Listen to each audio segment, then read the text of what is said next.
അപ്പൊ നമ്മൾ ഇന്ന് ഒരു ഈസി ആയിട്ടുള്ള ഒരു കപ്പാക്കൂട്ട് എല്ലും കപ്പയും സിമ്പിൾ ആയിട്ട് ഉണ്ടാവാൻ നമ്മൾ. അപ്പൊ നമ്മൾ ഇന്ന് സിമ്പിൾ ആയിട്ട് ഒരു കപ്പയും എല്ലും കപ്പയാണ് ഉണ്ടാക്കാൻ പോകുന്നത്. അപ്പൊ ഇവിടെ നമ്മൾ കപ്പക്കൂട്ട് കഴുകി വൃത്തിയാക്കി കുക്കറിലേക്ക് ഇട്ടിട്ടുണ്ട്. 1/2 കിലോ ഇറച്ചിയാണ് എടുത്തേക്കുന്നത്. പിന്നെ 1 കിലോ കപ്പയാണ് നമ്മൾ അതിന് വേണ്ടി എടുക്കുന്നത്. ഇനി അതിലേക്ക് വേണ്ടിയിട്ട് നമുക്ക് കുറച്ച് ഇഞ്ചിയും വെളുത്തുള്ളിയും ചതച്ചെടുത്തത് അത് കുറച്ച് കുക്കറിലേക്ക് ഇടാം. മിക്സ് ചെയ്തിട്ട് പച്ചമുളക് 2 അല്ലി, പിന്നെ കുറച്ച് മുറിച്ചെടുത്ത വെളുത്തുള്ളി, പിന്നെ അതിലേക്ക് നമുക്ക് വേണ്ട സബോള അവസാനം വറക്കാനായിട്ട് അവസാനം അത് വേവിക്കാൻ വേണ്ടി ഇത്രയും സബോള, ഇനി കുറച്ച് വേപ്പില. ഇനി നമുക്ക് ഇതിലേക്ക് ഒരു 1/2 സ്പൂൺ മഞ്ഞൾപ്പൊടി, 2 സ്പൂൺ ഉപ്പും മഞ്ഞളും കൂടി നമുക്ക് വേവിക്കാം. ഇതിലിപ്പോ നമുക്ക് ഇത്രയും പൊടികളുടെ ആവശ്യമുള്ളൂ.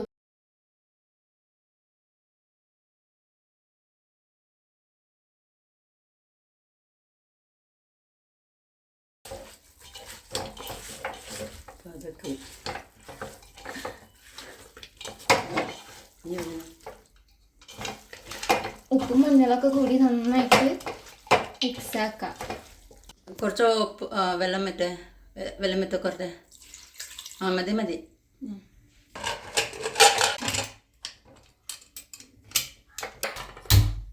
നമ്മള് നല്ല കഴുകി വൃത്തിയാക്കി എടുത്ത കപ്പ 1 കിലോ ആണ് എടുത്തേക്കുന്നത്. അത് നമുക്ക് ഇറച്ചി വെന്തതിന് ശേഷം അതിലേക്ക് ഇട്ട് കൊടുത്ത് ഒന്നുകൂടെ വേവിക്കാം.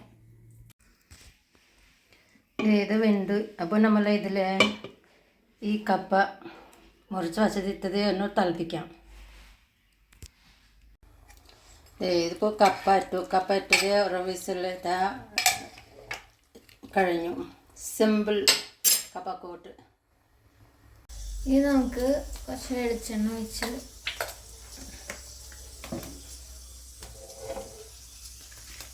സബോള വെളുത്തുള്ളി, പിന്നെ കുറച്ച് സബോളയും 3-4 അല്ലി വെളുത്തുള്ളിയും കുറച്ച് വേപ്പിലയും ഇട്ട് ഏകദേശം കളർ മാറി വന്നിട്ടുണ്ട്. ഇനി ഇതിലേക്ക് നമുക്ക് കുറച്ച് പൊടികൾ ഇട്ട് കൊടുക്കാം. കുറച്ച് മഞ്ഞൾ,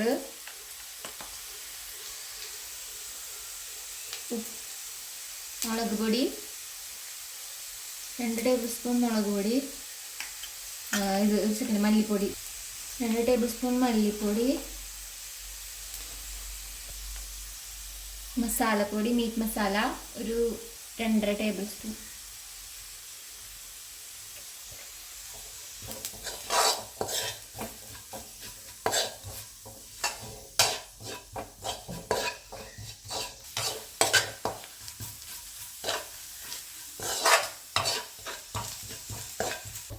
പിന്നെ കുറച്ച് വെള്ളം ആഡ് ചെയ്ത് കൊടുക്കാം. തിളപ്പിക്കാം. ചെറുതായിട്ടൊന്ന് ചാറ് നന്നായി തിളച്ച് വന്നിട്ടുണ്ട്. നമുക്ക് ഇനി ഇതിലേക്ക് നമ്മുടെ വേവിച്ച് വെച്ചിരിക്കുന്ന ഇറച്ചിയും കപ്പയും ഇട്ട് കൊടുക്കാം.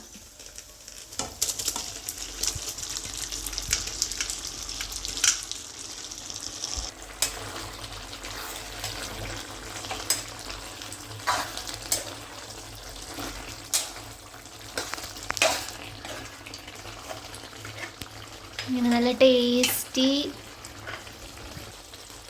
ലാസ്റ്റിൽ ഇത് കുറച്ച് പച്ച സവോള എരിഞ്ഞത് ഇങ്ങനെ എത്തണം.